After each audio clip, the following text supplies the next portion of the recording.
What is going on YouTube? It's Air JP back with a brand new review video. Obviously, you can tell from the title, we're going to be taking a look at these Jordan 1 Crimson Tints here in just a minute. We will do a detailed review on these sneakers for you guys. If you haven't already subscribed to the channel, please hit that subscribe button, hit the like button, and definitely hit the notification bell so you know every single time, obviously, I do upload a video. So if you guys have followed the channel for a while, you know I've been doing my reviews a little bit different, taking a little bit more time on the way that I actually do make my actual review videos. Today I'm going to do something a little bit quicker. It does take a significant amount of time to make a video the ways I have been doing them here lately. So I decided, you know what, I'm going to make this one kind of quick so I can get the review up for you guys a little bit sooner than maybe I have been on some of the most recent releases that I have been picking up. But I do appreciate you guys checking out the channel and the video as well. But let's go ahead and take a look at these kicks and we'll go ahead and get straight into them. So first, we normally always take a look at the box. Obviously, you're going to have just a standard Jordan 1 box with this actual pair of Crimson Tints. As you can see here, obviously size 11.5 is what I normally go with. Retail on these was $160, and the color code on these is, let's see here, black, crimson tint, and white, and then obviously it says Air Jordan 1 Retro High OG. So I do already have the sneakers out, as you saw a minute ago. So obviously this is them right here. So a lot of people are complaining about this black pebbled leather that is on the upper. It doesn't bother me whatsoever. It reminds me quite a bit of the Jordan 11 72 and 10s. And I do think that that shoe does have really good quality to it. There's nothing, in my opinion, that's wrong with these sneakers overall. I mean, the pebbled leather is probably not as soft as what we do get on some of the more premium leather Jordan 1s. But in my opinion, it doesn't look bad like some people are saying. And at the same time, it does feel like a pretty premium leather to me. I mean, I'm going to be honest, if you just buy sneakers for the reason of premium leather, I don't know really which shoe to tell you to exactly buy. If you buy sneakers because you like sneakers and you like the look of a certain sneaker, I would say this is a pretty good looking sneaker in my opinion. Jordan 1s are always really, really good to me. I've really been on a kick here lately. I think that I've actually picked up every Jordan 1 that has released this year so far, and I would rate these probably as my second favorite pair. My first favorite pair would probably be the Turbo Greens, and this would probably be my second favorite pair. I have the Hyper Crimsons as well as the Phantom 1s. And, you know, overall, this colorway, I think that it's really cool and looks really good. So, obviously, your color blocking sections are going to be what they're calling that crimson tint, but it's more like a peach. It's not really like a pink. Initial images, they looked very pink, in my opinion. But I do feel like that, obviously, well, obviously, having them in hand, it is more of like a peach color. It's not pink whatsoever. You're obviously going to have that black Air Jordan Wings logo up there, and then your swoosh is obviously in that peach or crimson tint, whichever way you want to call it. Take a look at the inside of the shoe. You obviously have another peach-looking Nike swoosh. And then my favorite part of the shoe, actually, is the outsole. So it is the crimson tint or peach-colored outsole, obviously standard Jordan 1 traction on these as well. I just think that this is a really cool look. I think that if you pair this with like this shoe overall with some really light colored jeans and maybe like a peach, or, you know, you could even do a pink, but a really light, like pastel type pink colored shirt or hoodie, whatever it may be, I think that this is going to be a really good look overall if you are into fashion or just like in general having a really cool combo to go with your kicks. I think it would be a really good look with these. So let's go ahead and take a look at the extra laces that come with the shoes as well.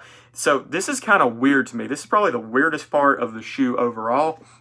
You do obviously have black laces that come standard. I haven't laced them up yet. I was actually wanting to make this a review video before I do wear them. I probably am going to wear these today and take some pictures for my Instagram. If you guys don't follow me on Instagram either, you definitely need to do so.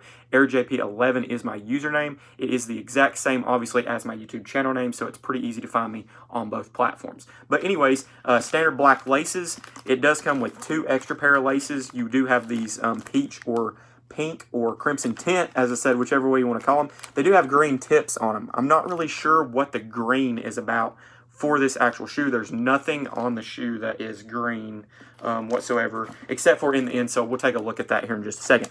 But then you also have this green pair of laces as well, and I think the tips, they're either black or blue. I can't even really tell without taking them out. I'm not going to take them out right now, but anyways, they're kind of like this turquoise-ish type green-ish color lace, and like I said, that's probably the weirdest part to me. I'm not really sure what the point is of the green laces. I may lace them up with them just to see what it looks like. It's going to be so different that I think that it might end up, maybe that's why. Maybe they look cool with them on it. I don't know. But at the same time, I thought about trying them out, just lacing them up. I may not wear them that way, but just seeing what it actually looks like with those laces.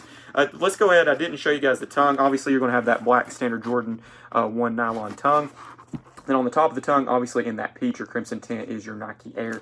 And let's go ahead and take a look at the inside or the insole. It does have a pretty cool insole. It's got like that Miami type vibe on the actual insole. You've got that pink insole in there, and this is the only part. I believe the Nike Air is green. No, it looks black. I don't know. I can't even tell. I think it's black, but you do have that Nike Air in there. In a way, it looks green. In a way, it looks black. It's kind of too hard to tell.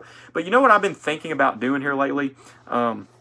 Jordan 1s are comfortable to me. I have no problem with them. But I think it would be really cool to get like a really comfortable insole to put into Jordan 1s. I think that that would just change the shoe altogether because you don't have any real cushion in Jordan 1s. But get something, you know, very comfortable and put them in them. I think that that would change the whole Jordan 1 in general. That would be something I think Nike could do. That would be really cool. Give us like a Jordan 1 that has all the standard or normal features of a Jordan 1, but put like a full-length Zoom Air in it. I think that would be really cool. Nike, give us something cool this year like that, and that would definitely sell out to me. It would be something I would definitely pick up.